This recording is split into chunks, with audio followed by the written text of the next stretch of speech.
Well, I'm sure everybody has a morning ritual that they absolutely love. And I'm guessing that a big ritual for most of our listeners out there is coffee. Definitely in the Stealthy Hunter household, coffee is an essential part of beginning the day. And It's the first thing I do. Before I brush my teeth, I start that pot of boiling water. And some days, especially if we're here gardening all day or we just have a day where we don't have to leave the house, there's usually a couple of French presses of coffee going throughout the day. So it's a pretty important piece of Stealthy Hunter's life. On the mountain, it's a really important piece of his backcountry experience. And so we feel super fortunate that we have been able to team up with Dark Timber Coffee. And Tony Burlison's here right now. Yes, I am. To share the Stealthy Hunter coffee that we are presenting. It's a special one. Yeah. Tony, tell us about the Stealthy Hunter coffee. Yeah, the Stealthy Hunter coffee is a blend of Central American coffees, Latin American coffees, predominantly Costa Rican coffee that comes out of the Tarazu region. It's a La Pastora. The roast itself is going to be super sweet. It's going to have a little bit of that smoke. It's going to have good acidity, really well balanced. It's a great coffee for like a French press, your Chemex AeroPress. Really lends itself well to all brewing styles. The roast profile, the roast degree is a little bit past medium. So you're going to get full caramelization of all the sugars in the coffee. It's going to be really sweet, but you're going to get a little bit of that roast flavor, that little bit of smoke to it. So, well, we just tried a cup, and I have to say that I'm not the biggest coffee drinker. Ryan is definitely the biggest coffee drinker in the house, but I do like a darker roast, and I like a heavier coffee. And I was drinking that coffee, this blend. I was drinking it black, and I am not a black coffee drinker. So, what do you think, babe? I loved it. I am a huge coffee drinker. I probably drink too much throughout the day, but yeah, like you said in the intro, there is my ritual. Is first thing I do is I start a hot pot of water and I go to the French press and yeah, we just had a cup of this stuff and it is incredible. It's really, really good. I like coffee black. I like coffee with some coconut oil in it. I like it with butter in it. I like it with almost any way, but this stuff was really good, just black the way it was. Yeah. So yeah, it's great because even though it's kind of on that, its roast degree is before a French roast, right? So it's not super dark, but it's not a medium roast. Right. But you're not going to get that like heavy bite of a dark roast.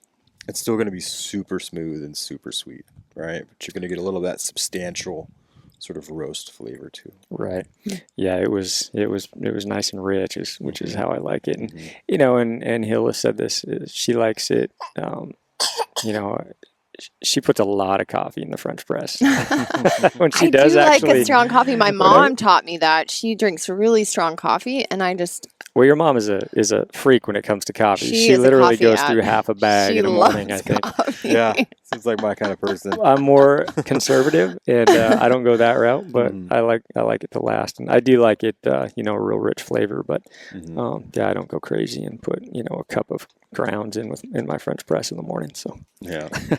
Well, the cool thing is we are now, like I said, we're teaming up. And so this Stealthy Hunter coffee can be available to everyone who's listening now, anybody who visits our website, anybody who goes to the darktimberco.com. Is that right? It's both Dark Timber Coffee and Dark Timber Co. You got them both. You can do whatever you want. Perfect. And it's going to be available probably by the time you hear this, it's available, right? Yep. Yeah. So the best way to do it is to go to huntharvesthealth.com/stealthy coffee. And you will be able to get the link right to Tony's website to make your order. Currently, I think you're only doing it in bags, right? It's going to be in 12-ounce bags. Okay. You can get it in whole bean. You can get it ground for French press. You can get it ground for your auto drip machine, your pour overs, AeroPress, stuff like that. And if you have something that's specialized, just reach out to us and we can grind it for that as well. Yeah, sweet. Perfect. Well, everybody, go get your Stealthy Hunter Dark Timber coffee. and enjoy this podcast. We are actually talking with Tony all about coffee. I think it's a lot of great information and a lot of things I didn't know about coffee and how it's grown and where it's grown and all the little intricacies of coffee. So enjoy this podcast. You can find it at huntharvesthealth.com/podcast/dark timber.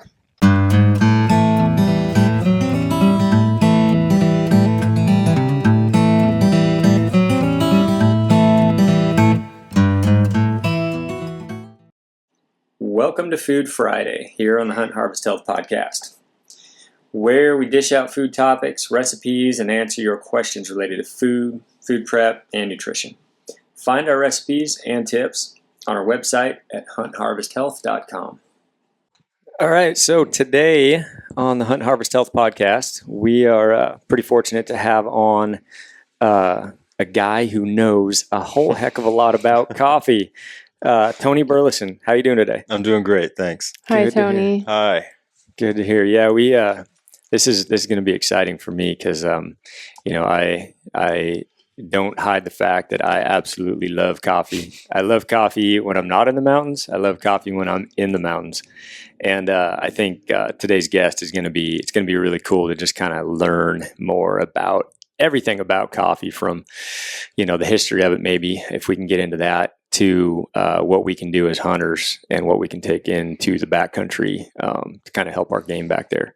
So, Tony, maybe you could just give us a little background of who you are, where you came from. Yeah, so I grew up here in Western Washington, kind of born and raised. My journey in coffee started out when I was about 7 years old. All right, so I used to help out at a family deli twisting sausage, right, in the summertime, right, making Italian sausage, and there's a deli there, Okay. with an espresso machine. Man, you've been in it for a long time. Long time. How old yeah. are you now? I'm 34. 34. Yeah, 34. Yeah, so been in it quite a long time. So, I always look at it, and I always, was very mesmerized by it. And then one day, I was fortunate enough to be allowed to make a latte on it and to pull espresso, and that kind of started the love of coffee for me. Right, I was just knew it was, my life's calling. Really, I just loved everything about it. It's a product that comes from all around the world, and it like culminates, makes its way to you, and you drink it, Right. So where did you come from? Like, what town did you come up here in Washington? What town did you grow up in? I grew up on the east side, mainly in Bellevue. Oh, in Bellevue. A long time ago. We grew up, I was born, we lived in Maple Valley, Washington. Okay. From Maple Valley, we moved over to Bellevue. Mm-hmm. Yeah. So your family had a deli in Bellevue? That was in Seattle. Oh, in Seattle. Yeah, off okay. Dearborn Street. Oh, wow. Yeah, so right there, just on the edge of Chinatown, the International District.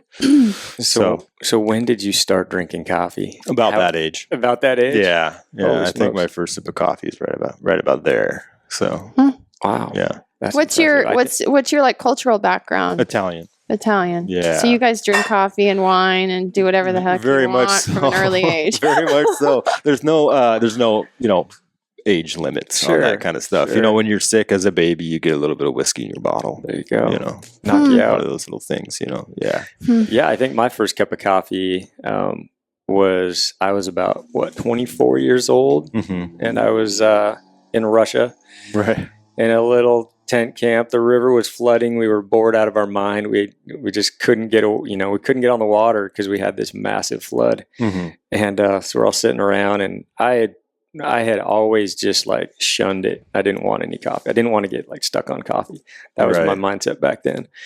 So that first cup, I remember, it was about half sugar Mm-hmm. and a little bit of coffee, Right. and that's the only way I could drink it. It was like sweet or nothing. So that was my first cup. But yeah, I didn't start Yeah. early. Yeah, we got married at 24. We've been Mhm. together before that. I don't think we ever drank Nah, coffee. we weren't. My mom drank coffee. So her meal plan every day was get up, drink a pot of coffee, maybe two the entire day, and then maybe eat dinner. Because she was a hairdresser, she had a busy Mhm. business, and she was on her feet all day. She didn't have time to eat.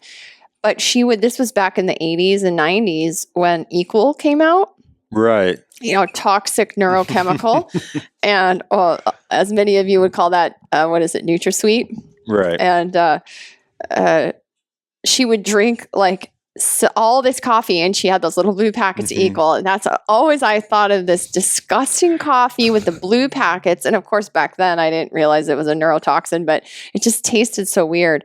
But I think like she was addicted to both of those things. And so I just always like, oh, this is gross. And so I never drank coffee.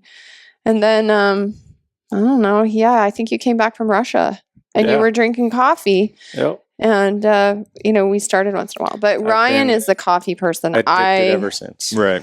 I gotcha. It got me, and I am not regretting it either because I love it.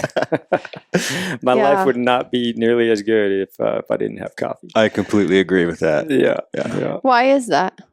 Well, I can tell you why I think it's. It just jumpstarts your day, makes you feel good. Around here, when you're in the hills, I don't think there's anything like that morning cup of coffee when you roll out of your tent, or that midday when you're glassing over a basin. That's and right. Pull out the jet boil and make up a cup. So, it just it just raises your spirits and you just feel better. It's great.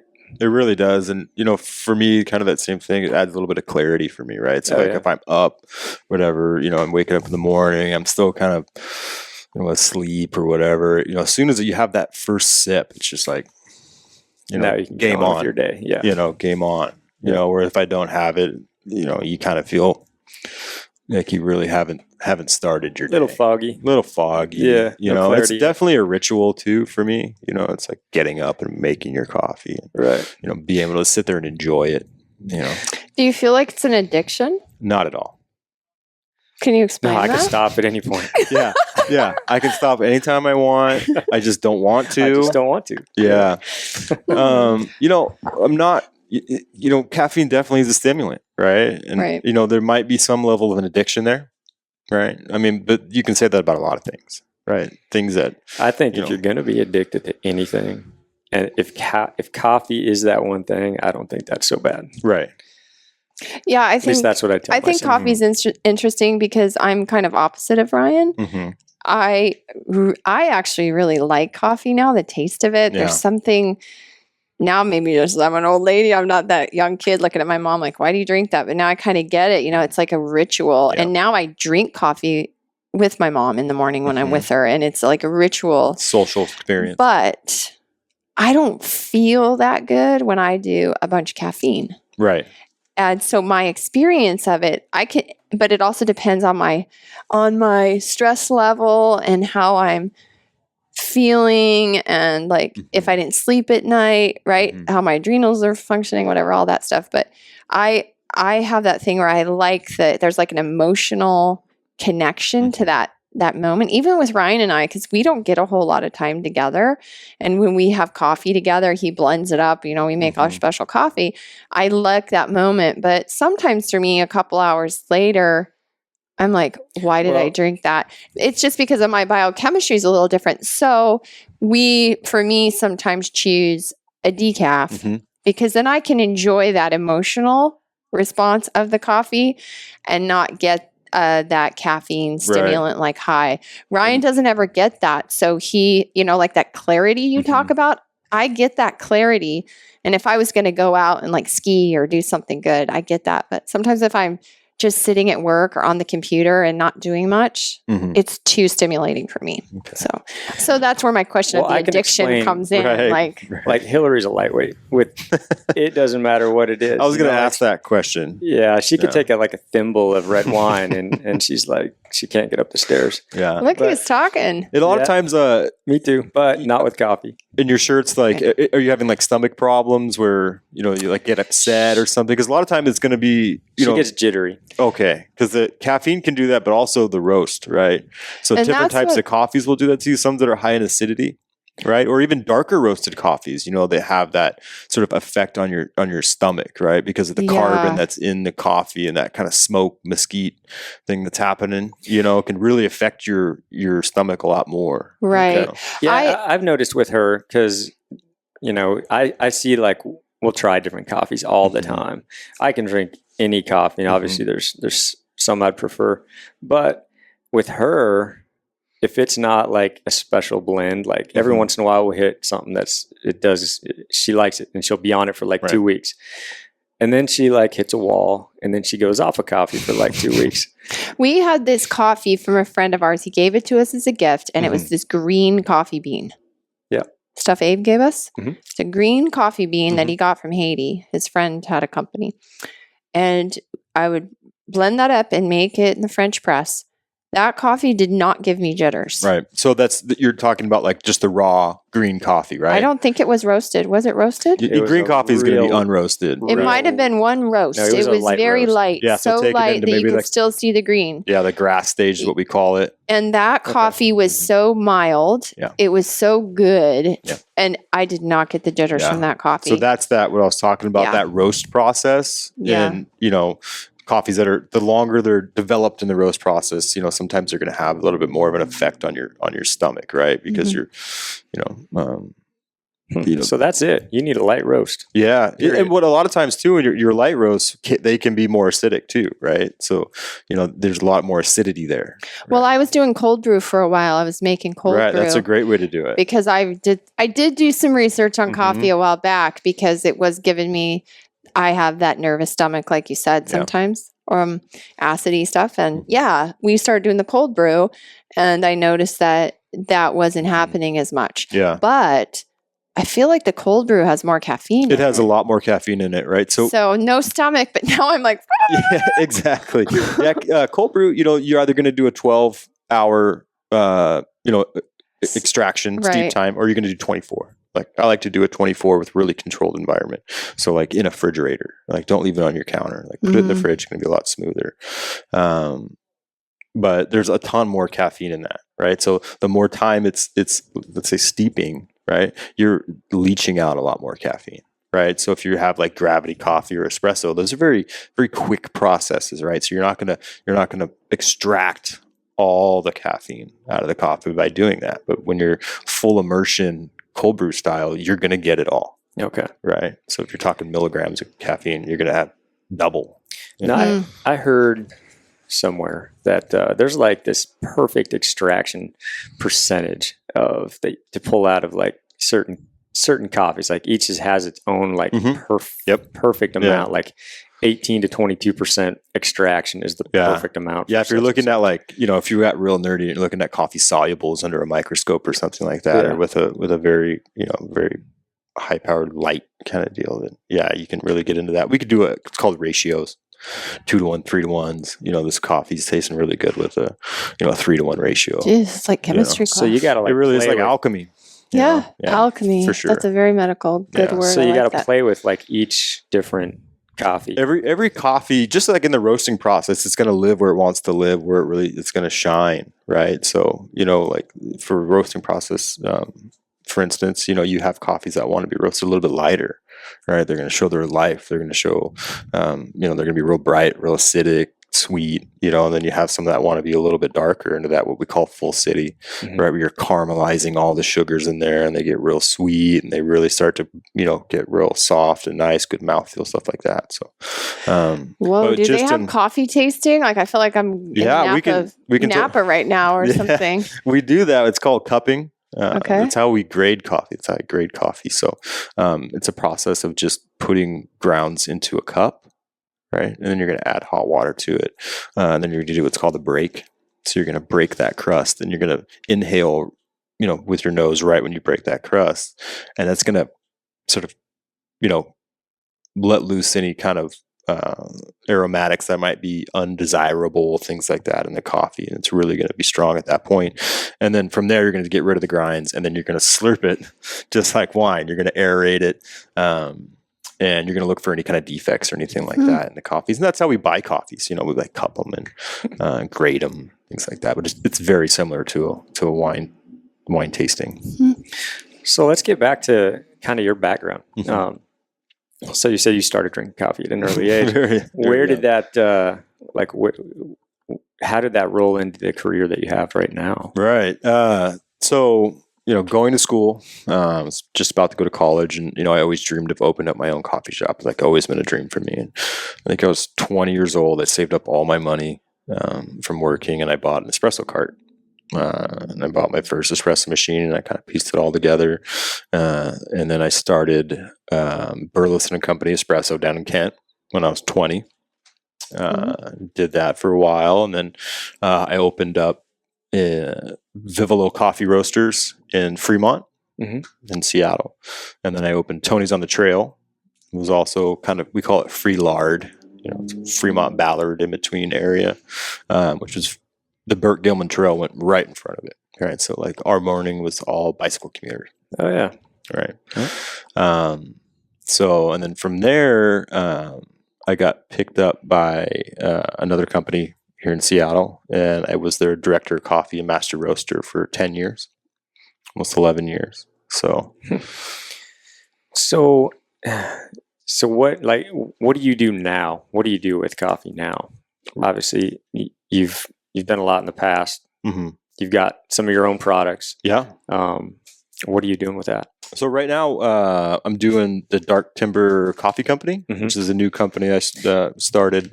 It's a company that's sort of dedicated to the outdoorsman, right? So like, I like to call it like the hook and bullet crowd. It's a term you've probably heard before. But it's something for them. And it's hunter owned. It's great coffee. We hand source all of our coffees, from producers that we've worked with over the years and new producers every year. You're a coffee nerd. Yeah, it's one way to proud of that. I'm extremely proud of that. Coffee guru, coffee nerd, coffee guru, coffee guru. Yeah, guru sounds better. Yeah, well, gosh, in the Seattle market, having three. Since the age of 20, having 3 coffee places. Awesome. And if people don't live in Seattle, really, I feel like the coffee scene started, or like the espresso scene that we know nowadays, because I grew up east of the mountains, and an espresso, I mean, my mom drank brewed coffee. There was no espresso. You didn't go to a latte stand. And when I moved to Seattle in the early 90s, and they, in the 90s, there's just like these espresso stands popping up everywhere. And then coffee shops in Seattle. And I mean, coffee, I feel, has really come, this movement has come from the Pacific Northwest, at least in the States. Maybe I'm just making that up. No, you're absolutely correct. So it all started, basically with like the Wet Whisker, right, which was Seattle's Best Coffee before it was called Seattle's Best Coffee, right? So like these sort of little tiny influential coffee companies kind of started that espresso movement, right? You have Il Gorinal, which was I probably just murdered that name, but it's Howard Schultz's first company before he bought from the owners of the Starbucks, right? So what he did is he took that sort of espresso cafe model and then introduced it to the rest of the United States. Well, I remember the first coffee shop down in Pike Place.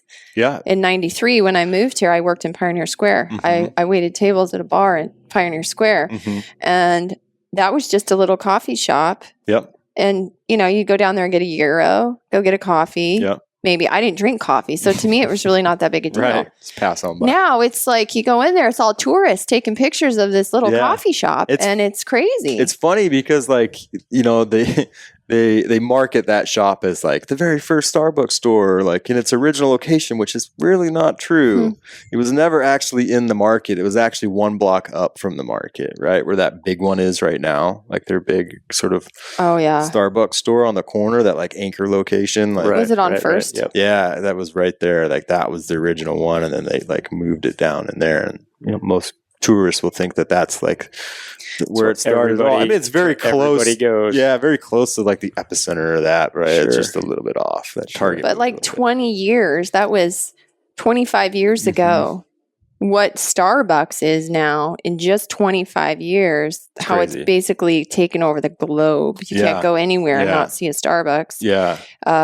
Every country I've been in has a Starbucks. Yeah. And so I just see that, that Seattle coffee scene just has changed the world. It has. And it's funny because like, with that third wave coffee, I don't know if you guys heard that term before, right? So third wave coffee is like basically becoming coffee nerds, right? And these coffee nerds have coffee shops, right? And they're like, very single origin coffees, very quality focused, getting into proper brew temperatures and proper gram weights and, things like that. And it's funny when you talk about that movement, because then when that third wave coffee shop started, that movement started, and then Portland would get it and they would take all the good things out of Seattle and they would do that, and then San Francisco got it, took everything good out of Portland, and this went down the line.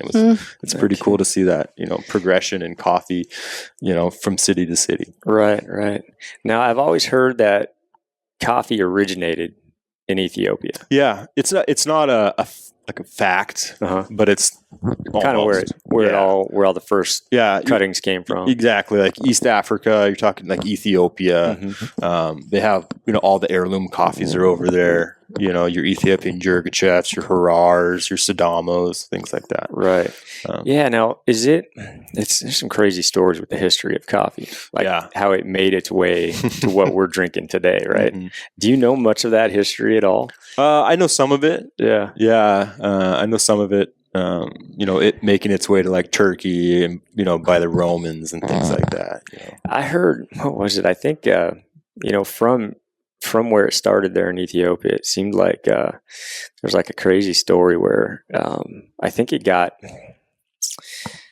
some Dutch spies like took it away from the port of Yemen and took it and planted it on this island called Java Island or something like that. And it's kind of where that name came from. And actually the port that in Yemen where it got distributed was like something like Mocha was the name of the port. Yeah. So all those old coffee terms, which, we kind of assume Mocha came from chocolate. Yeah. When did you do all this? Those are kind of one of my pet peeves, when people are like, I love Java, we're like referring to just coffee. And you're like, well, coffee nerd inside me is like, you know what? Like, you want to be able to like kind of give them a lesson, but they're like, just let it go. Let it go. It kind of like rubs you a bit. See, Mocha, I think what I heard was it had nothing to do with chocolate.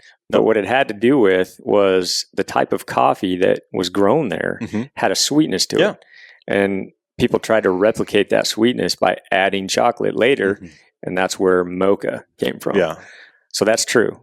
Yeah. Yeah. For sure. Crazy. And a lot of times, like in Brazil's the number one coffee producer in the world. That stuff was imported. Right. Everywhere coffee's grown, pretty much it's all been imported. It's all been imported as an agricultural product. Like in Brazil, there's a strain called Geisha, which is like an heirloom coffee. Like it's not even allowed to be grown there, right? Because of the way the trade deals went and all that stuff, and the way they smuggled that coffee in, and right, crazy. Oh, no kidding. Wow. So then you've done a lot of traveling and testing coffees and I've done a lot of boots on the ground work at Origin. Wow, so what countries have you gone around and seen? Costa Rica, Mexico, Guatemala, Brazil was the last one, and I'll be going to Nicaragua here pretty soon. Who's got the best coffee? They all have coffees that are great. Yeah. Right. So it's really hard to say that like all the coffees that come out at Costa Rica are the best, right? But it's really dependent on the producer.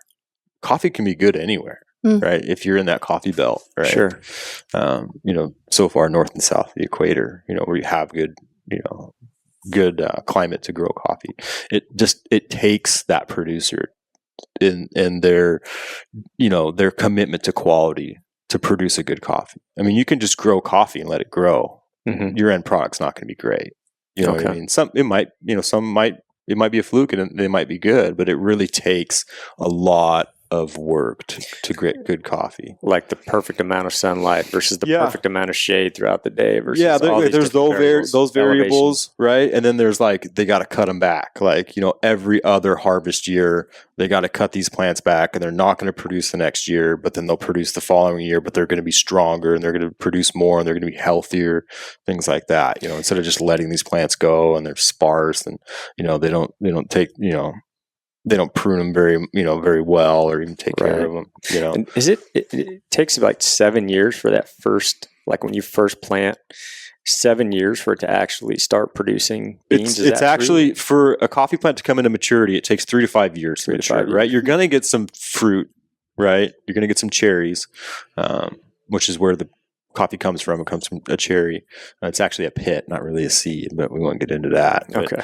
But, it takes about 3 to 5 years to come into like actual like full yield, and then from there, if they're taking, if they take care of the plants, they can yield up to 30 years. They can go a long time. No kidding. Yeah. So there's a big investment in terms of time for coffee. It's similar to the apples. You don't plant an apple tree and then it just grows from this giant tree and you've got all these apples, and it takes time and lots of energy and lots of care to go into them. My apples totally grow like that. Right. Starts to look like a Charlie Brown tree the first year. It's got one apple it's hanging over. Yeah. The wind has broken off half the branches, at least here where we live. Yeah. So what is it too about? So you're talking about like how people are growing coffee, and then you're going and you're testing all these different growers. What are you looking for, like for your coffee or for a good coffee? What qualities are you looking for in the coffee, in the production, in, I don't know, like, is it organic? Is it not organic? Like, how do these things fit into coffee? The majority of what we look for when we're trying to find coffees is like, first and foremost is those growers, right? We got to go and look at their farms and their estates and making sure that everything's taken care of. They're taking care of these plants. Their workers aren't they're not being slave drivers. Okay. It's one of the big things that we look at, from a social aspect. And then, then we start looking at the wet mills and the dry mills, like where's their coffee going after it comes off the trees, and then we'll go and look at those places and inspect those places, and to see how they're doing it there. And then, if those kind of pass the test, right, then we'll start cupping those coffees. So we'll start grading them, and we start looking at how uniform they are, how many defects are in the coffee, right? So you're looking at Broca Damage. What would a defect, like what is a defect in coffee? So there's a bunch of different defects, but the biggest one you're going to see is what's called Broca Damage, right? Broca is a boring beetle. Right, Okay. So it's an insect. It's an insect, and it burrows into the cherry, and then it makes its way into the pit, into the bean, and then they damage the bean. So they'll go in and they'll come back out, and what that does is that opens that cherry up and that bean up to air, right? And what's in air? You have spores, and then you'll get mold that follows. It's very microscopic. You can hardly see it with your eyes, Right. So is this where, the whole bulletproof movement that's happened, and he's always talked about mycotoxins? Because now, I have patients coming into me and asking me about coffees and Mold. if it has mold on it or mycotoxins on it. And so is this kind of what you're talking about too? Is this one way of entry of these mycotoxins? Yeah. You're opening up the inside of that thing for, while it's moist, before it's cured, right? Because, green beans have to be cured before they can be bagged and sold. I'm curious about the whole process, like off the vine, how it makes its way to here. Yeah. So we can go through that, like from a seed to cup perspective. Yeah. Sure. So first, it starts off on the trees, right? The trees, they bloom in the wintertime, right? So like the rainy season. So that we're called water forced flowering. You probably heard that before. They're forced flower by water. So once the trees start to flower, you get these little white flowers on them. And coffee plants are self-pollinators, right? So they kind of pollinate themselves. Once that happens, the flowers die off. And then you'll start to see these little green cherries start to emerge, right? It's little buds. And then from there, they'll start to mature into like a red color, right? And there's different ones, like a yellow Bourbon is going to be more of a yellow color, orangey yellow. But like a red Bourbon or something is going to be that deep red, or Mundo Novo or something. And then from there, they're harvested. Now there's two different types of harvesting. There's the mechanical harvest and there's selective harvest. Most of our coffees that we buy are selectively harvested, meaning that people will go in there, pickers will go in there, and they'll find each individual ripe cherry, right? So they're all at their peak ripeness. They're all kind of uniform. Mechanical harvest, they're going to go in there and say, hey, this block here on this farm is 85% ripe. Right, and they're going to send these sort of tractors through it. I have to call them coffee car washes, right? So they run the row of coffee right through the machine, and they have these rotating bristles, right? These big long rotating bristles, and they just kind of agitate that coffee right off the plant. And it drops down into a catch, and then it goes into a grain loader, into a trailer that kind of follows next to it. And then from there, it goes to the mill. It can either be what's called a full natural coffee, meaning that they're just going to put the coffee cherries out onto the patio to dry in the sun. And they're just kind of like roll them over so they dry evenly. Okay. And they're trying to hit that 13% moisture reading, right, in an Agtron. And what that does is that's the cure point, right? So you've reduced that moisture down just enough to get it to where it's not going to mold, right? It's not going to rot, right? It's like rice. Rice is cured, right? You know, you can store it for a very long time. It's very similar to coffee. If it's what's called like a pulp natural, what they're going to do is they're going to take it to a machine before it goes to the patio, and they're going to squeeze the beans out of the cherry. And then from there, then they're going to put it back on the patio, and they're going to dry just the seeds, just the beans of the coffee. There's also called wash process, where you're going to pulp the coffee, and then you're going to wash it, right? So they're going to wash all that juice off the bean itself. Okay. Right. Yeah, it's I think I've seen a little bit of that. So how do they actually do the pulping? Do they smash it? Yeah, it's like smashed. We call them hammers, right? Okay. So the coffee is going to get sorted first, right? So it goes into water, right? And any coffee cherry that floats is gone. That's bad, right? Because the hollowness of maybe one of those. That, and a lot of times when you have you know, something that's decomposing, it creates gases. Okay. Right. And if you have something that's sealed, right, there's no air in there, typically it's not going to be, you know, producing any gases. So it's going to sink. Right. And if it has gas inside, it's going to float. We call those floaters. Right. And it's a really cool way for them to separate it, because they put the coffee in water and it goes down a trough. And the floaters just kind of move along the bottom, and or skim move along those the right top. off there. Yeah. And they put a board on top That makes at it an easy. angle, and it just directs them into another slot, you know, another chute, and those go somewhere, and then the ones on the very bottom, you know, those keep going, and those are sent to be pulped. So once they come out of the water, then they're going to go into machine. It's like a sort of like a big, if you can think of like a big rolling pin, right? But it's got these little like hammer things on it, right? You can set the tolerances to the size of the cherries, right? So if you're noticing that when you're pulping and there's still a lot of cherry left on it, you need to go a little farther down to get that out, right? If the beans are a little bit bigger, you wouldn't need to. So Gotcha. that's how they pulp the coffee. Then from there, it's going to be washed. You know, all that stuff's going to be washed off, and then it's going to move to the patio again to be dried. You know, so that's what's called patio drying. When they do it on the patio, there's a couple different styles of coffee drying. There's what's called African raised beds, right? So they're going to raise that stuff off. So then you're going to have, you know, a really good airflow through the coffee, right? Just like raise it up on a screen type thing. Yeah, like if you took like just a screen and you put it on blocks or whatever, and you put it on top, right? And a lot of people will do that with, you know, vegetables or something. It's the same thing. It's my most preferred way to dry coffee. To cure coffee, right? Because it's very even. You're getting airflow from the bottom, and you're getting just like a from the top. dehydrator, basically. But basically the same thing. Your sun is, you know, obviously your dehydrator. Sure. So, so you have that, and then you have mechanical harvesting or mechanical drying, right? And you'll see a lot of that in Brazil, right? Brazil's the #1 coffee producer in the world. They got to produce a lot of coffee. Is that because of humidity in the air there, or why? No, they need tonnage, right? So they're producing a lot of coffee.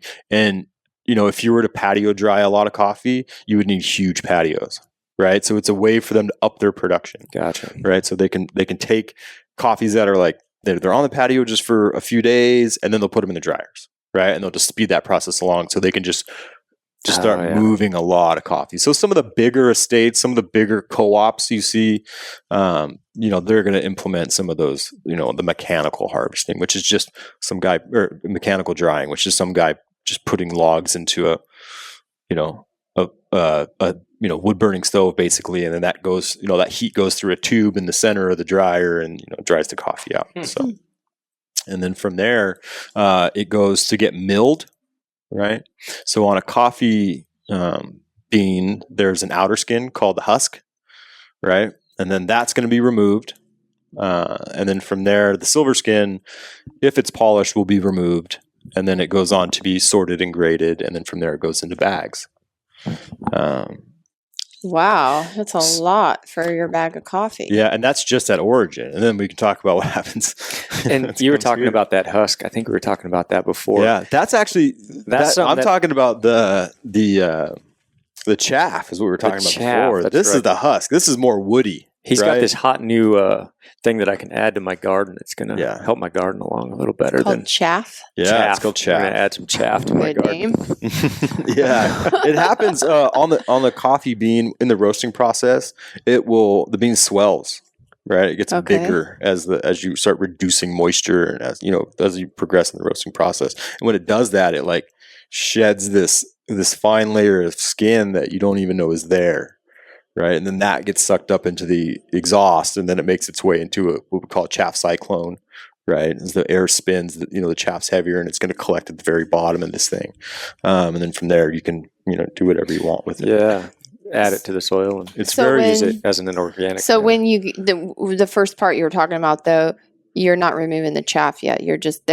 They've got the holes. They're put it in a bag, and then you're taking it, and then when you roast it or you do what you do to it, that pulls the chaff off. Once the bean swells, gotcha. Right, it like sheds it. Gotcha. Right, and so the bean would have to swell to be able to sort of get rid of that chaff skin. And then how does the actual roasting process go? I've never been to a roaster, so I've never actually seen it. Yeah, there's two different types of coffee roasters out there. There's one called a fluid bed roaster. So you guys have all probably had a popcorn popper before, right? Oh yeah, it's a giant popcorn popper. Oh yeah, okay. It's just like this constant fluid bed of hot air, right? And it keeps these coffee beans elevated in a cylinder, basically, in a like roast cylinder, and they're just kind of moving around, and you're roasting the coffee that way with just hot air. The style that we like to do, is a traditional drum roaster, right? So these are all cast iron roasters. They distribute heat evenly throughout the roaster, using a lot of ambient heat to help roast the coffee. And what they do is they have a rotating drum, right, with these sort of rifled blades in it, and what that does is it agitates the coffee as the drum spins. So instead of just having coffee just kind of sliding around the bottom, right, where you're just going to burn one side of the coffee, you put these blades in there where it like turns them up, right? It tumbles it like a dryer in your house, right? Basically the same thing, exactly, right? Yeah. So it keeps it up and off the surface of the metal and keeps it from burning. And then what you're doing to roasting coffee is just the application of heat and air, right? With the drum spinning. And what you're doing is you're trying to roast coffee on what's called a bell curve, right? Or the S curve, right? So you have what we call a charge temp. So you have coffee in the top of your hopper, right? Green coffee. And then you bring your temperature of your roaster up to a certain point, and then you're going to drop your coffee into the roaster. And then from there, that temperature is going to drop. So it's going to make this kind of mark. People probably can't see that. You're going to drop down. Like a roller coaster. You're going to go down, and then it's going to what we call a rebound. So we're trying to hit a certain mark on that rebound temperature, in terms of time, right? 'Cause time this way, temperature this way. And then we're trying to hit a certain point and bring it back up, right? And then we're trying to bring it back up on a bell curve, right? And we're doing that with the application of heat and air, right? So, roasting coffee is not like baking cookies where you can put it in the oven at 350 degrees for 15 minutes. You can't do that. We get what's called baked coffee, right? If you were to do that, if you're to keep it at one temperature, right, you keep that line linear, right, and the timeline is linear, right, you're just going to get this baked, lifeless. It has no development. It's very. I'm sure you guys probably had it at some point, in your coffee drinking careers. But I've had some bad coffee. Yeah. Maybe that's what it. Isn't that what Folgers is? Folgers. We can get into what Folgers is, but it might be another segment. I want to know what Folgers is, because I've always wondered when I was a kid, my grandparents would drink Folgers coffee or U-Ban. U-Ban's. We've had U-Ban because Costco sold it so cheap. I was like, holy cow, I can get this huge thing. But it definitely tastes very different. Yeah, because they're a different really coffee. Good coffee. Is that now there's Arabica. There's Arabica and Robusta. Yeah, Robusta is the Arabica's cousin, right? So, to be a specialty coffee roaster, right, you have to buy specialty coffees. And the only coffee that can be certified specialty grade, meaning that it's going to cup in the 80s and above, is Arabica coffee, right? So that's like the high grade coffee. It's high grown. It's grown way up in the mountains. Okay. It's denser. It's more flavorful. It's more complex. Whereas Robusta is more of a commodity coffee, right? It's going to be grown, at 1,000 meters and down to sea level, right? So would you just classify that like a cheaper brand of coffee? Yeah, it's but that's it why higher in caffeine. Yeah. Okay. Yeah. Just doesn't For taste sure. as good. It's bigger bean, right? So like, we call it screen size. It's how you grade the size of a bean. You kind of put them through a set of screens, and wherever it picks the most up, it's going to be your screen size. And, Robusta typically is going to be a much larger bean. And when you have a larger bean, you're going to have more caffeine, right? Mm-hmm. The bean's bigger, right? And more caffeine in it. So that's why typically we'll have more caffeine. And when you go to Costco and you see that big giant 5-gallon bucket of U-Ban for $3.99, that's Robusta, because Robusta is cheap. Gotcha. There's no way you could buy Arabica specialty grade coffee and sell it, in a 2.5 gallon or 2.5 pound tub for like $6.99. So everything you see out there in cans, like that red Folgers can, that's all Robusta. Or if they're trying to say it is Arabica, it's what's called commodity Arabica. You go to McDonald's and this is like plastered all over the place, like 100% Arabica coffee. It's Arabica, but it's very low grade Arabica. I mean, it's like the bottom of the bottom, like full of defects, like one step above instant coffee, right? Coffee that goes to become instant. Okay. But it is not good. I mean, it's cupping in the low 70s. I mean, it's, if you were to just on the cupping table, you would probably just slide it away from you. So is there a big variance of like caffeine content in different brands of coffee, like different names? So it all depends on the roast level too. Like, so the darker you take coffee, the less caffeine you have. Coffee, you'll burn it out, right? So you'll reduce it just like the moisture content in the coffee. I always thought it was the other way. No, so you can't make more caffeine, right? So like a green coffee bean is going to have 100% caffeine in there. Okay, gotcha. Right? And in the roasting process, you're going to start chipping away at that, right? But the one thing you're going to notice as it goes darker, it's going to affect your stomach more, right? And that's that roast process thing that I was talking about, right? You're going to have less caffeine in it, but it's darker. There's more carbon, right, from the smoke and just that whole kind of dark roast thing. That's going to affect your stomach more. Okay. Yeah, I've wondered about that with the acid versus the actual caffeine reaction. Yeah. And if people are reacting more, not to the caffeine, they're reacting to the acid because that acid-base balance is so important in our body. And, if you're drinking a lot of coffee and people are eating, on the standard American diet, they're eating tons of acidic foods, also sugar and meat. And, exactly. And so maybe it's the acid that's creating that almost caffeine stimulant like excess. Yeah, because the acid is throwing that balance off. And so for me, maybe that's why I like that lighter roasted coffee. Maybe it had more caffeine, but it didn't have the acid, and I didn't notice that jagged edge thing. Yeah, it's a common misconception with coffee. It's they like, oh, it's dark, it's gonna, it's too strong, it's too much caffeine for me. My stomach was just going crazy, and it's not the caffeine. 90% of the time, it's not the caffeine. Yeah, and it's probably the other stuff that gets put into it. Yeah. So speaking of the Starbucks probably do we get sued for saying that name on here? I don't know. Do we have to pay a royalty? I think the Starbucks people are going to jump out, grab me for a royalty here. They already looked twice at me. Yeah. They already looked twice at you? Yeah, they probably do that with everybody, huh? I just wonder, all the stuff that's going in there. So again, talking about acid, all the dairy, all the sugar, all the syrups, all the chocolate, which is acidic as well, depending on, using poor chocolate. So again, you're adding a ton of acidic stuff to an already somewhat acidic beverage. Sure. And that's just going to make everything kind of go inflammation crazy. Yeah, I agree with you. Yeah, you talk about some of the stuff they put in there, like the flavorings and stuff. I mean, if you were to look at one of those bottles, if they're not using something like Monin, right? Monin's like a natural, natural cane sugar, things like that they put in there. But if you look at like a Torani or something flavoring, I mean, you look at that label and you're just like, oh, holy smokes, like what is actually in that stuff? No kidding. Like strawberry flavoring is not supposed to be red. You know what I mean? Like it's not supposed to so clearly that, that's some coloring in there, it just looks there's going to be fake, red 40 and all kinds of. Yeah. Like mango is this crazy orangey yellow color. Right. Yeah, it's all about how it looks, right? And yeah, I mean, the people eat with their eyes first, right? So like, oh, that's red. I want that. It must taste like strawberry, right? And I think as Americans, I've noticed doing a little bit of traveling to other countries where, like Italy, France, Turkey. Mm-hmm.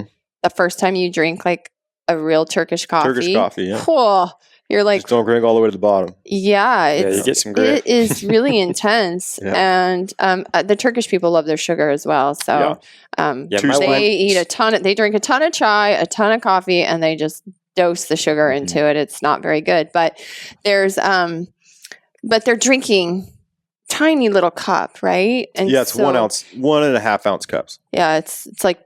But they're probably drinking 10 a day, so I don't know if it's but that whole thing about, maybe people that are drinking black coffee, I don't know. I guess I'm just thinking of that medicinal effect of the coffee itself. And if you're adding a bunch of stuff to it, are you negating the medicinal? And we haven't even talked about medicinal effects of coffee because I don't really know what they are. There's some research out now that's been coming out for a while, basically how coffee has been shown to decrease Alzheimer's, get your chance of getting Alzheimer's, and so neurodegenerative diseases, and so what is that? But is that drinking black coffee, or is that drinking like a latte with a bunch of sugar and stuff? Yeah, I mean, definitely. I think if there is some benefits to it, right? Which there is. Drinking black coffee is. You're going to get those benefits if you're adding sugar is never a good thing, right? It's like soda, like soda water. I love drinking soda water, right? Just straight. I love. It's like if I want to drink something sparkly, like that's what I run to. But then you get into that Coca-Cola, which is like sugars and all these caramel colorings and things like that. Whereas soda water as itself it's not bad for you, right? Right. Yeah, I love that. I drink a ton of that Pellegrino. Yeah. I get that stuff all the time. Yeah. And it's like sweet. Yeah. It's like sweeter flavored. Yeah, it's really good. Yeah, I'll add like a little bit of like Hydrate Recovery from Wilderness Athlete to it. You got to drink it down a little bit because if you add it when it's full, it's going up and over the top. But well, I just had a patient today tell me that she does a coffee enema every week, and that is a thing. She doesn't drink coffee. Well, no, she does drink coffee. Yeah, she does. But some patients they don't drink it, but they give themselves enema with it, and it's actually an amazing liver cleanser. I mean, it's that caffeine, or it's probably the alkaloids within the coffee that's just making your liver just. And I think that is probably part of that addiction quality where people drink that and they're getting those, and it does a lot of things like your liver dumps and. People always comment, I go to the bathroom. If I don't have my coffee, I don't go to the bathroom. And I always wonder, how much of this is the stimulant effect and how much of it is that kind of I think of it like squeezing a towel, all the water out. It does that, because the liver cells are like that. And when they're getting clean like that, they squeeze and then, you dump a bunch of stuff out. Right. You're supposed to get rid of it. Right. And so... I'm probably the healthiest person on the planet. Man, you are your liver is probably just I know. primo.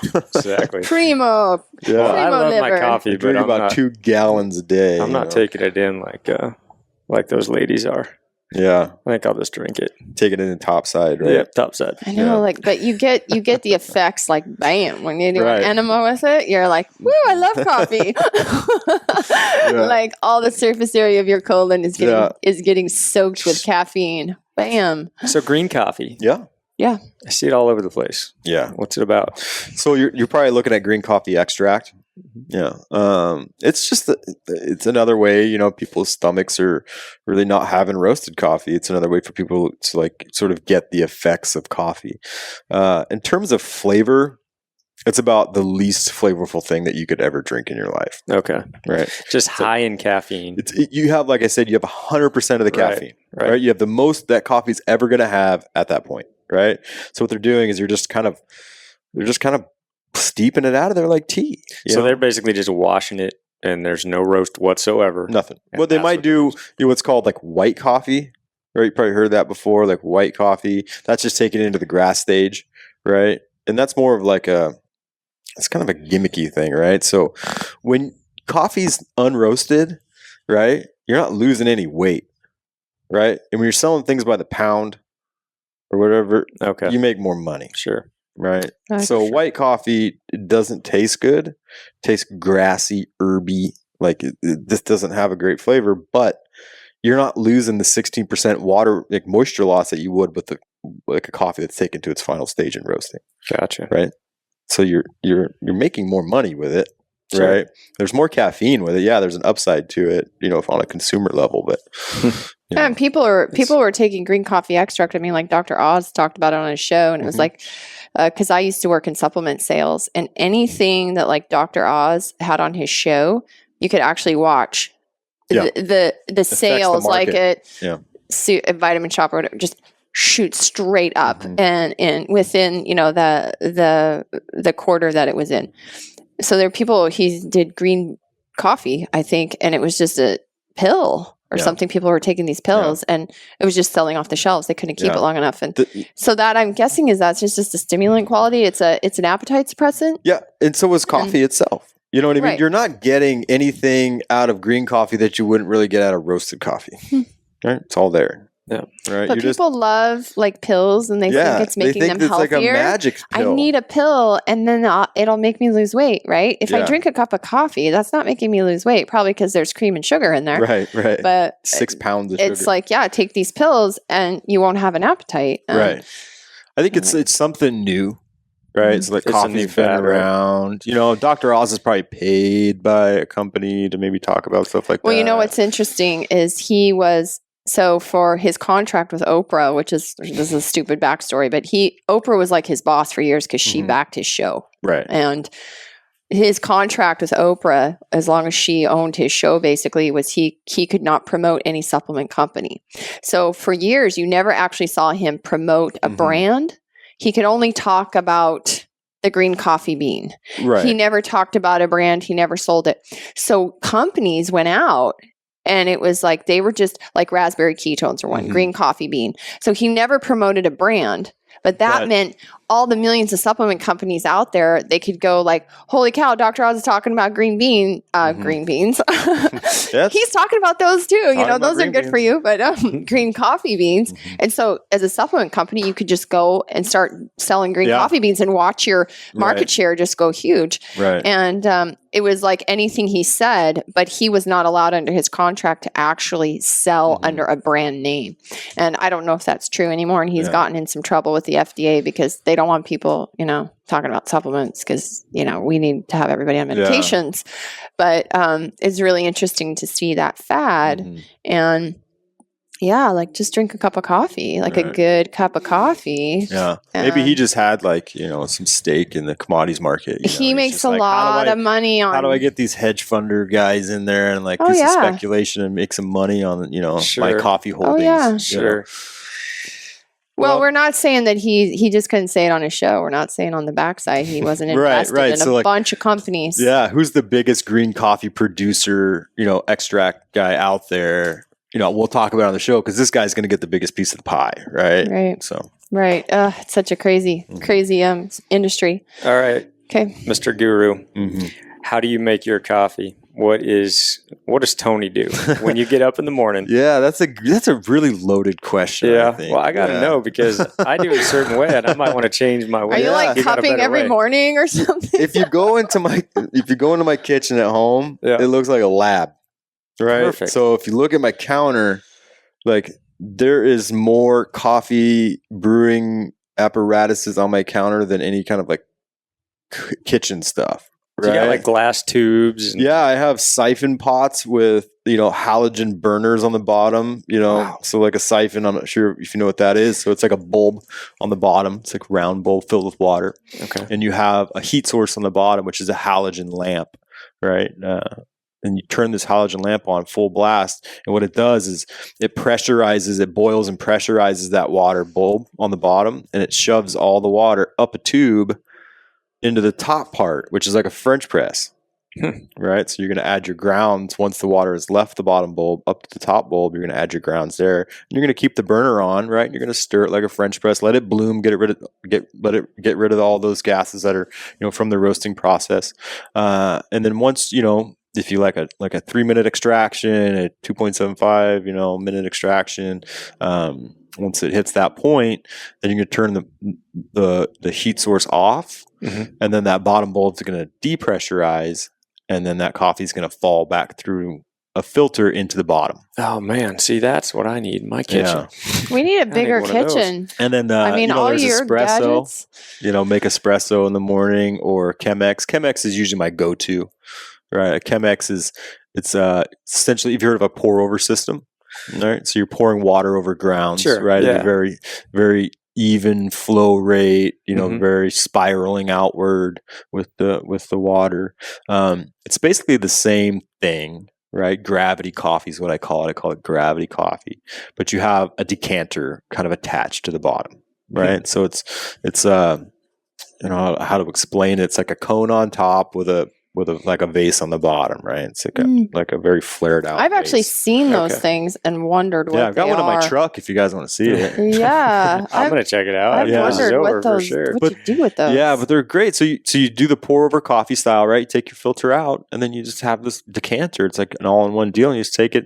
You go sit on the couch, put it on the coffee table, and watch the news in the morning and drink my coffee. Okay. Yeah, so we've used a French press. French press are great. They have that sediment, right? You get that oil still in the coffee. It hasn't gone through a paper filter. Yep. It's a great way to make coffee. It's very strong. What I always recommend people to do is once they're done brewing, right? They're French press. The way I do it is I put the grounds in there, right? Bring the coffee or the water up to boil. Perfect temperature. What is that perfect temperature?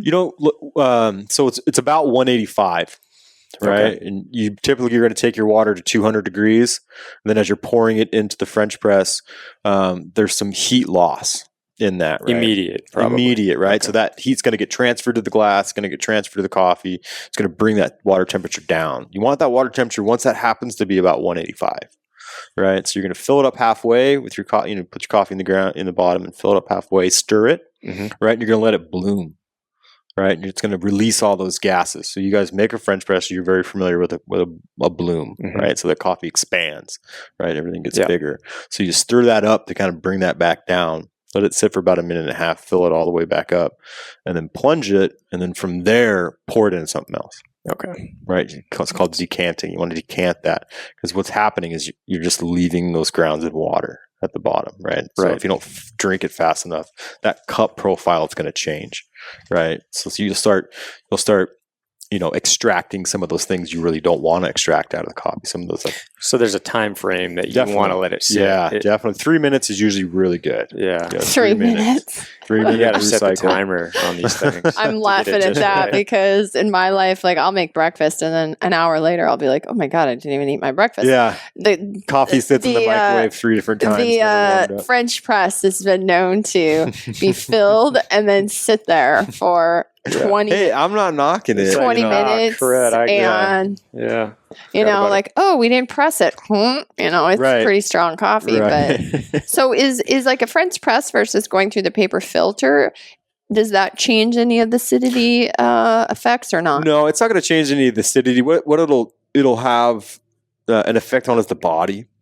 Right, the body it kind of takes the foam away from it when you use a paper filter, doesn't it? Yeah, it does.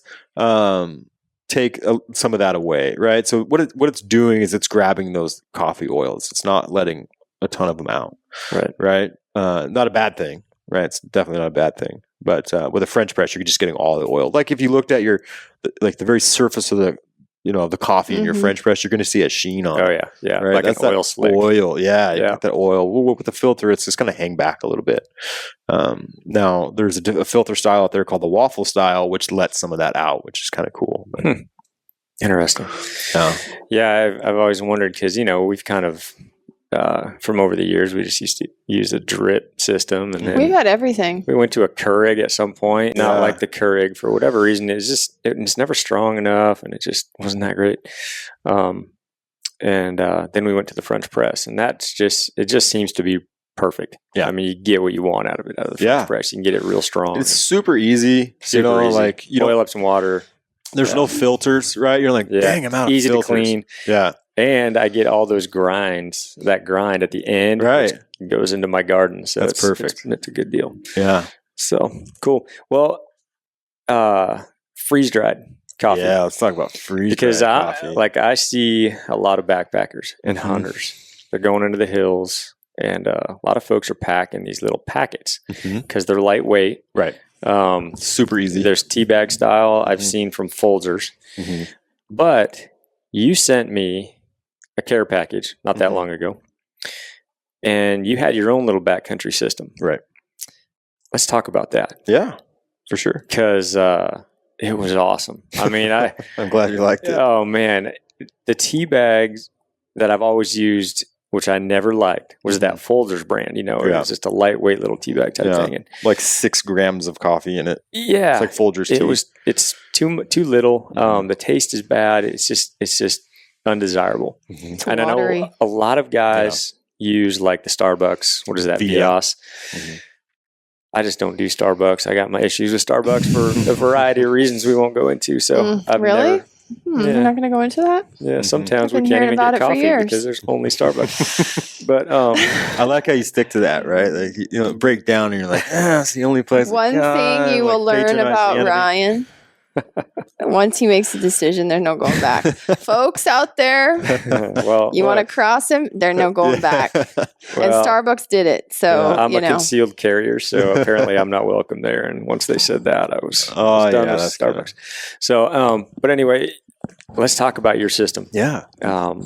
Dark Timber coffee. Yeah, you came out with this perfect backcountry system that I've been using, and I love it. I mean, the thing about it is it tastes good, so you don't have to suffer through a backcountry cup of coffee that tastes like garbage, which I've had to do over the years using those other brands. But how did you start this? And let's talk about that. Yeah, so the Ascent Packs, like when I'm in the backcountry, typically I'm gonna, I bring all the stuff with me, and and like AeroPress, things like that. AeroPress without the plunger, right? Because you really don't need the plunger. You can just let it gravity feed into your cup, sure, right? But when you have these things, it's like then you got to have a cup. Yeah. Right. And you gotta bring that extra piece of gear into the backcountry. And it's like, there had to be a better way. And, I knew that there's, obviously those Folger packets, right? Or just, they're like roasted once a year. They're lousy. They're terrible. I mean, they really are. You can't put bad in and expect to get good out, right? It's a good in, good out. Well, then you feel like you have to add like a packet of hot chocolate in there. Yeah, you got to like add things to it, right? When like if you start out like with these, the Ascent Packs, it's great coffee to begin with. Right? Yeah. It's just you're gonna get a good cup of coffee. Yeah, I found I've always had to add things like a lot years ago. I quit adding any of that chocolate powder to it. It's just straight sugar, and that didn't do me any good. So I started going with stevia. Yep. Some folks love stevia. Some folks hate stevia. Some folks don't like the taste. But I found these 2-ounce bottles, and it was like a stevia with a little vanilla in it. And I've used those for the last couple of years, and I love them because they're lightweight. You add like 3 drops, 4 drops to your coffee in the morning, and it makes it better because, like I said, Folgers was bad. I had to do something to actually make it palatable. Right. So, the coffee that you've got in these bags, this is a soaker style tea bag. Yeah, it's full immersion. It's the same as a French press, right? Yep. So, like, what do you do with a French press or even an AeroPress? You're like putting water in, and you're putting coffee grounds in, then you're adding water, right? And it's steeping, right? Yep. It's extracting. Right. This is doing the same thing. You can just take it out. Yeah. Right. You're getting a cup profile with the sediment very similar to a French press. Like this waffle design filter paper that I use, we had manufactured, lets that sediment out. Yeah. Right. So you get that sort of rich French press style cup profile, which is really good. So, there really is, besides a delivery system, there's no comparison to anything else out there. Agreed. Now, how did you come up with this? What? you're a backcountry guy, Yeah. or you're a hunter. You've Right. done some hunting, you've done some fishing, you've spent time in Right. the outdoors. Yeah, way too much. I can see how somebody would kind of come up. Mhm. You're the only guy I know that's come out with this genius system that I feel like it should have been out there a long time ago. Again, like you really have three options, or there was two options. You bring your stuff in, or you drink Garbage coffee. Let's freeze dried coffee or dehydrated coffee, which that coffee in itself is probably the worst coffee you could ever drink. Right. Right. If you've, people have probably never seen this before, but the coffee before it gets ground up and brewed, what that actually looks like, you would never drink that stuff if you were to just look at it. Right. It's the most inconsistent, defect-riddled coffee, you can buy. And that's why they buy it, because they grind it, pre-brew it, dehydrate it, freeze dry it.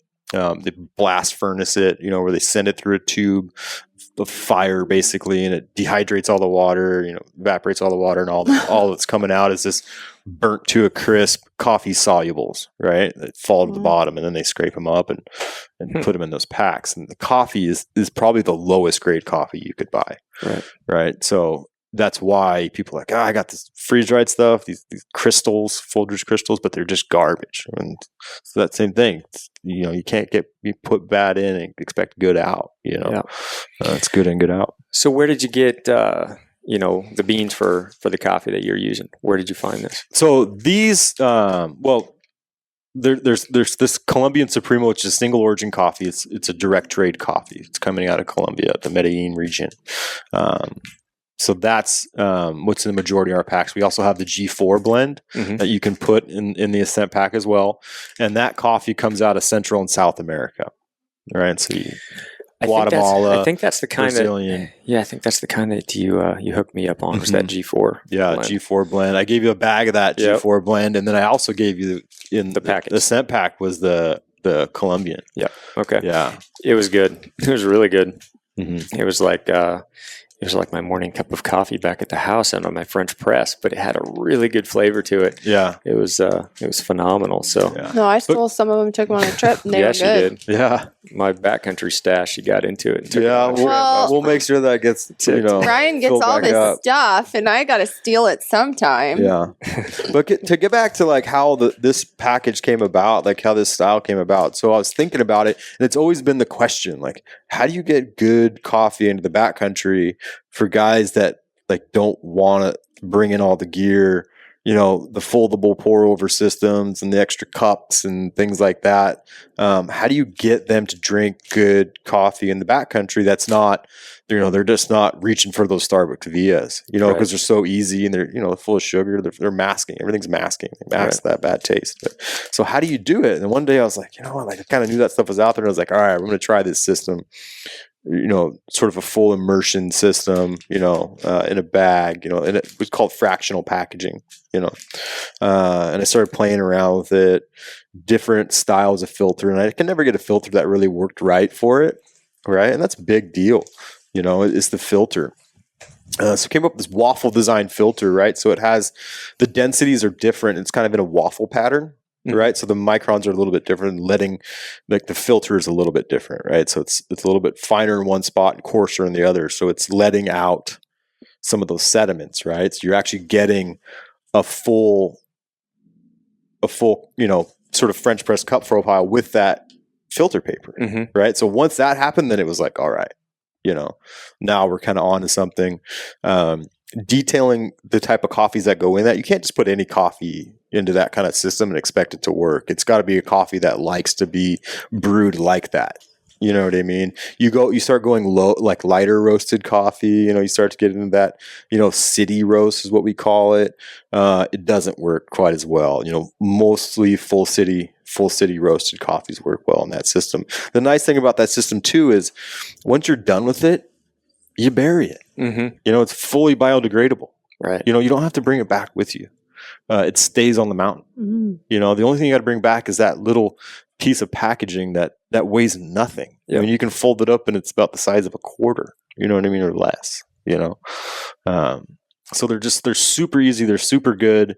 And it just kind of bridges that gap, of like, guys spend so much money on their gear. They got to have the best gear. They got to have, all the best stuff, right? Best freeze dried meals. I wouldn't say Mountain House is the best, but, guys are eating it. But, Yeah. I don't want you to pass 3 days. That's for sure. I got to split it up. But, the coffee was always looked at as like, whatever. And they just deal with it, So this is trying to like bridge that gap of like getting people to actually like, you get 2 weeks off a year to go hunt, right? I want to enjoy myself, right? I want to bring things into the backcountry that I want to eat and I want to drink, and this is, Look, there's boots. Boots in the backpack. Those are 1 and 2, how you look at it. And then there's, well, I don't know how far down. Coffee's got to be right there. Man, coffee's up there. It's probably like 3 or 4. Yeah, it's definitely in the, because it's like that one thing I look forward to.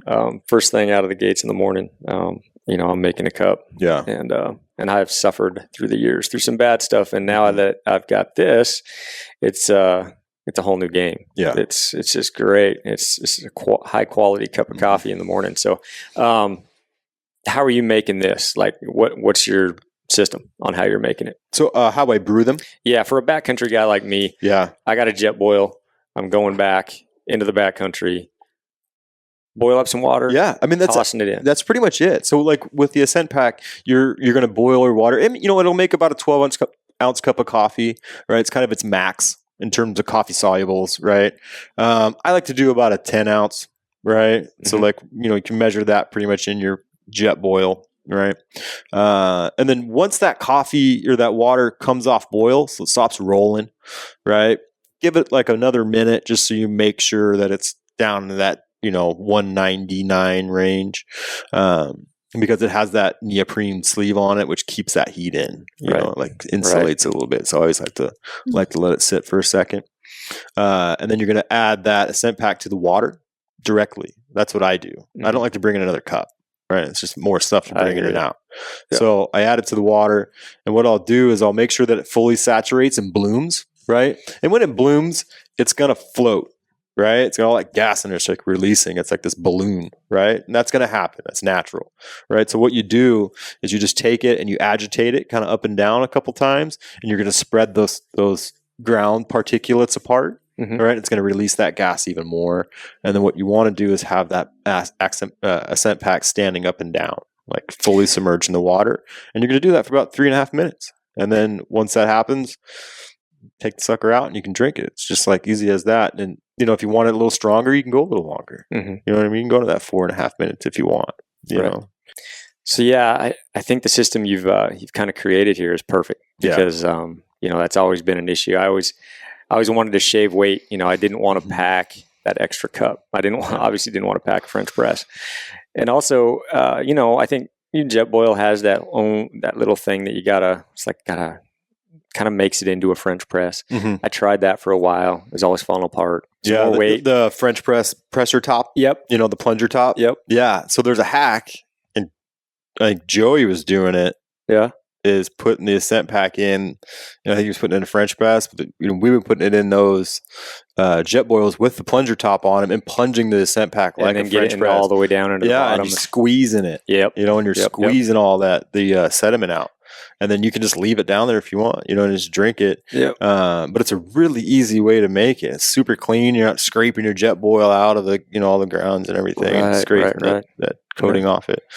No kidding. So and you're also coming out with the just bags of coffee to kind of go with it. Yeah, I mean, I would love to just sell the Ascent Pack, right? But that's kind of a very like niche thing, sure, right? It has a purpose, right?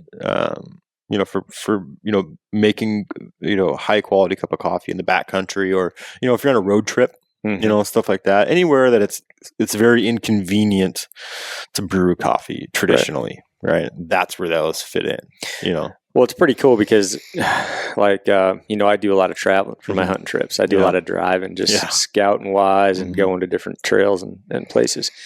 And, to get my coffee, because again, I'm kind of cheap. I don't like to pull over and buy coffee from stands all the time. So what I did this last year was, I made a bunch of cold brew before I Yeah. went. So I kind of used cold water, let it sit for 24 hours, something like that, maybe a little less, and ended up getting like 2 gallons of cold brew done, ready for the trip, into the cooler. And that gets me, wherever I'm driving, Eastern Montana, it's 16, 17-hour drive. I am chugging cold brew all the way over there. Yeah. That's funny. That's the same thing that I do when I elk hunt. Yeah. I buy, they're just little half-gallon bottles out of Uline. Right. And I just fill a bunch of them up and I put cold brew in the cooler. Yeah, exactly. So it's like I get back to camp or whatever and I'll slug cold brew or, the beauty about cold brew is have you ever had it hot? Heat it up. After it's delicious. Okay, yeah. so heat it up after you've gone through the process of the cold brew. Heat up, cold brew, it's really good. Huh, I mean, if you do your cold brew right, it's really good. No kidding. Yeah. So what I've been doing is doing that in the backcountry as well. So letting it steep overnight, and then that next day in my water bottle, I've got it's funny cold brew. You bring that up because I've actually got a secret squirrel project that I'm working on that. Okay. It's very similar to that. Really? Yeah. Okay, cool. Yeah, that's because there's nothing like you got 2 water bottles, right? Yeah. At least I do. And now I've got one dedicated for my cold brew. Yeah. I can suck on that during the day, and then my water bottle. But it's pretty awesome that you can just, I still like heating up a cup of coffee. Yeah. I mean, there's on nothing Advantage. like the application of heat in coffee is like magic, Right. right? So like it opens up that coffee and you get all those aromatics and you got all those flavors you would never get by just brewing coffee with cold water. Sure. Right. So that heat is like the magic touch Yep. to coffee. And that's why when you have that cup of coffee, it's almost like it tastes better when it's hot.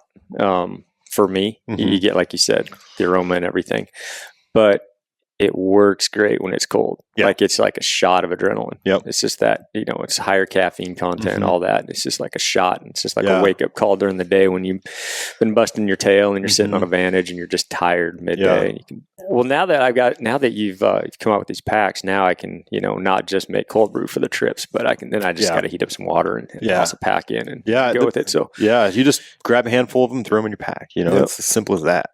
So what is kind of your business model starting this company, coffee company? So it's our business model, first and foremost, is to source the best coffees we can, right? I call it our core 4 mission, right? So there's 4 things on our mission that we want to accomplish with this company, right? First is to source the best coffee we can get our hands on, right? From the best growers throughout the world and share those with our customers, right? Right. Second is roast the best coffee we can. So a farmer can produce the best cup of best coffee bean on the planet, but a roaster can just annihilate it in the roasting process, and you're going to think it's garbage coffee, right? And so we roast it to its very point where that coffee shines the most, right? Where it really comes forward. It shows its individuality as coffee, right? It's going to taste distinctly itself. And then second, we want to deliver our products in a timely manner, right? Okay. Within 48 hours, we want to get those the coffee roasted, ground, put in the ascent packs, and shipped out to you, right? And then the last thing is our commitment to conservation, right? So with Dark Timber Coffee, 10% of every sale, that's gross sale. This isn't net profits or anything. This is gross sales, goes back to conservation. Wow. It's 10%, hands, it's set in stone. This is what we're doing, right? We want Dark Timber Coffee to give back. I'm 100%, 99% public land hunter, right? I'm a recreator. I spend so much time in the backcountry and on public lands. And if these things were to go away, what would that mean? Right. For our lifestyle and our children's lifestyle, in their futures, and just it'd be devastating. I mean, it's absolutely devastating. Can't even imagine it. Yeah, really, because we've been so fortunate and been so blessed with these lands. I think a lot of folks, unfortunately, they just take it for granted. Absolutely, they just haven't gotten into figuring out where we are as a country and how close we are to possibly losing these public lands. And once they're taken away, they're gone for good. And the government never brings anything back, right? If it takes something away, it's typically going to be gone for good. Yeah, probably not coming back. It's not, especially if they're losing money on it. And you got to know, once it goes away, all of a sudden everybody's going to be like, "Whoa, what? Yeah, wow, that was an actual thing."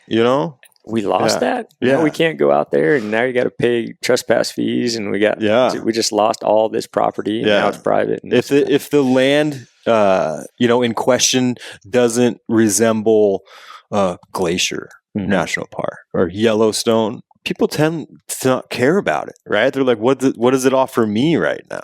Well, it offers you the ability to go and roam, to just go and sort of be free, Yeah. You don't have to stop at a crosswalk and stop. You can walk, and just go out there and just roam and do whatever you want and recreate how you want. Those are your lands. Yeah. Yeah. It encompasses so many different groups. Obviously, I think as a hunter, we're talking about it amongst ourselves. There's a lot of really good organizations. BHA is one of them that we all belong to, and they're really fighting for us. Unfortunately, I think there's a lot of interests out there that haven't really gotten on board like I think they should. I don't know why. It seems like there's so many folks that enjoy it that just haven't got involved. And so who is this 10% going to? So if you go to our website, right, darktimberco.com, when you go through the checkout, when you put any item into the checkout, there's a drop down menu that pops up, and it's going to ask you where you want this 10% to go. Right? You don't have to donate another 10%. Sure. We're just giving you the ability to tell us where you want this where to go. It goes. Right. So you have BHA, Backcountry Hunters and Anglers. You have the Teddy Roosevelt Conservation Organization. And you have, right now you have the Wild Steelhead Coalition. And what they're doing, I'm a big steelhead angler. You are too. What they're doing for the conservation of steelhead and actually bringing them back from the brink of extinction is pretty good. It might not sit well with some people, closing rivers down to fishing out of a moving vessel, things like that rub some fishermen the wrong way. They're still, in the long run, doing what's best for the fish. Okay. Right. And that list is going to grow, right? But we're not just putting organizations on there just to put them on there. So we're doing our research into them and where they stand on certain topics and areas, and so that list of benefactors of that 10% will grow. But right now, those are the main three. Gotcha. Okay. Yeah, I know as far as BHA, we donate to them, and they've done so many good things. We attended the rendezvous. Yeah, I wanted to go to that so bad. Yeah, it was pretty cool. You could just kind of sit around and talk with other... Rub elbows with everybody. Yeah, everybody that's kind of out there and is paying attention, and everybody's got, their interests and what they do, and just talking about it and getting the troops rallied, I guess, to get out there and kind of, talk to everybody else that may not be paying attention and just doesn't have the opportunity to see what's happening. So, right. But yeah, that's good to hear. I was surprised. 10%. 10%. It's a huge chunk. I mean, it really is. I hear a lot of companies are doing like a 2% or 1%. No, we wanted to make an impact. Sure. I mean, 2% of $10 is what? Yep. It's not much. Yep. But when 10% of $10 means $1, right? Right. $1 goes back to conservation, right? Off a $10 sale, and the way, the reason why we're doing that is because typically your person, it's not going to donate that buck. They're not going to take the time out of their day, go to the website, hit the donate button and donate $1, right? They're not going to do it. Right. Like, that's just majority of the time, that's not going to happen. So what we're doing is we're like just getting, those conservation dollars, and we're just, we'll take a 10% cut on it. We'll take it on the chin. Right. Making sure that money goes back into conservation, and it's kind of a win-win-win. It's like, conservation wins because there's money going towards, it. The customer gets coffee and doesn't have to do anything. We're donating for them, right? And we get a sale. So it's perfect. Yeah. When you first sent me that little package, and I was looking at it and testing it out and playing with it, I knew right away this is going to be huge for for us guys, for us hunters. And it's the nice thing is like the price point on it, right? Yeah, it's $1 when you include shipping in it. It's $1 for a cup of coffee, right? Of specialty grade. It's a heck of a lot less than Starbucks. Heck of a lot less than Starbucks. It's a heck of a lot better than Starbucks. And it's $1. Like if you were to ask me, if I had no coffee in the backcountry, right, and you brought one of these things, and you're like, what would you pay for this? $1 is probably not going to come out of my mouth. I'd pay a lot. I'm probably didn't have any coffee back $5 range. You know what I mean? $10 about how hard up I am. You know what I mean? Oh, for sure. But for $1, I mean, you can't. Especially by day 7. Yeah, I know, right? You're just hating life. Yeah. Without coffee, but yeah. So the price point's great on it. Super approachable. You're actively donating to conservation just by buying it. Right. Buying anything. Okay. So yeah. I mean, it's just everything that I wanted. A company to be about is what this company's about. That's great. Well, like I said, I think for guys like me who have been suffering in our trips and our hikes. Imagine how many people actually they don't think they're suffering, but they really are. I mean, once you get something to try something. Every time I've drank one of those Folgers little tea bags and the Folgers freeze dried stuff, I know I'm suffering. I know there could be better, and I just wasn't willing to sacrifice the weight of hauling in the stuff that it would take to make a good cup. So and there's other stuff you can use too that's on sort of lighter weight. There's some sort of backpacker pour over stuff like these little cardboard things, but I don't know if they're biodegradable or not, so you might have to take them back with you. I haven't looked into them too much. I used them when I saw them at a coffee show about 10 years ago. I saw them Coffee Fest Seattle, I think I saw them, but so there's some other options out there, but again, you have to have another cup, and they're not reusable. So for every cup of coffee you make, you got to bust out another pour over filter, and so you got to bring a stack of filters plus your coffee plus your cup. You know what I mean? So yeah, I mean these things are handy. Because I do drink tea back there too, because I just don't like the taste of straight water. So I'll bring like licorice tea, and I'll do that, and it's just easy. Yeah, and that's how the system is. So it's really nice because usually when you say easy, quality is usually not in the same sentence, right? You know what I mean? And with this, it's easy and it's good. You know Absolutely. What I mean? So there's no drawback. Yeah. Besides, it's pre-ground. It's probably the only thing. Yeah. So how do guys get their hands on this stuff? Yeah. So right now, the only way to get their hands on it is through our website, and that's darktimberco.com.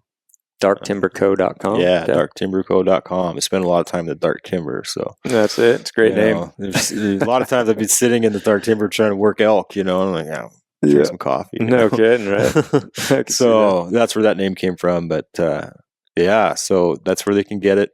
Okay. You can also get the G4 blend online, and then that offering is going to expand. What is that? Like a 10-ounce bag, 12-ounce? These are 12-ounce bags. Yeah, they're for like $11.75. But it's great coffee. Yeah, yeah. I've had that G4 blend. That was really good stuff. And like I said before, my wife liked it, which is saying something. Yeah, that's the stamp of approval right there. Yeah, exactly. Yeah. She didn't get the jitters, and she didn't, whatever it was that she gets out of cheaper brand coffees. She cannot drink the U-Ban. No. And I don't want anybody to drink the U-Ban. No. Nobody should suffer through that stuff. No doubt. But so right now you can get these two online, and like I said, that it's going to expand into some different blends. I didn't want to put everything online at once. Yeah. Well, that's going to be a growing company. And it's really hard to keep up with, doing all that at once, with such a small staff. Yeah. We have, mainly it's a lot of just me. Yeah, toiling away, making these packs and way to go. Roasting the coffee and sourcing the coffee, and I probably got like 7 different hats right now.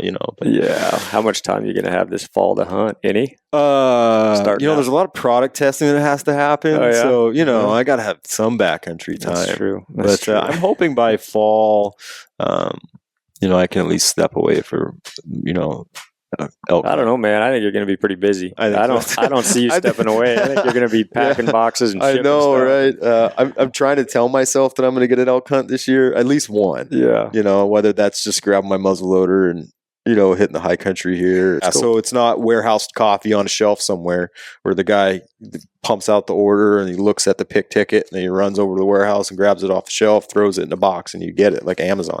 Yeah. You know? Nice. So I like this that. is straight out of the roaster. Perfect, man. Cool. Well, this was fun. I like talking to guys like you that just know the ins and outs of something, and coffee's a huge passion for me. Like I said, I'm an addict, I guess you could say. But learning a little bit more about it and seeing man. the product you've got here is pretty phenomenal. Yeah. I'm gonna be enjoying this all fall. So Yeah, you're gonna have enough of it, that's for sure. Make sure you're stocked up for sure. For sure, yeah. I got a bear hunt next week, and, Yeah. and I'll be in there and I'll be sipping on some of your coffee. So That's awesome. gonna Man. enjoy it. All right, well, Tony, thanks again. Oh, thanks for having me here, man. I had a blast. Yeah, and anything else? Where can guys find you besides ordering it on darktimberco.com? Darktimberco.com. Typically, just Instagram's huge for us. Yep. And reaching people. When guys want to message you, that's they message me a lot. And like just talk about coffee. That's it's great. Because they can it's a direct line. Into me. Dark Timber. Dark Timber at Dark Timber. Yeah, Dark Timber. Perfect. So cool. Right on. Well, thanks, Tony. Yeah, thank you. Appreciate all the insight. Yeah, no problem. Hey, folks. Thanks for listening to the Hunt Harvest Health podcast. If you enjoyed the podcast, please leave us a review on iTunes or Stitcher. Visit our website at huntharvesthealth.com for more podcast stories and recipes. Follow us on Facebook and Instagram at Hunt Harvest Health. You can also message me at StHealthy Hunter, that's STH, and I will be more than happy to answer any questions you might have. Also tag your photos Hunt Harvest Health or Get Stealthy, as we enjoy seeing what you guys are doing as well.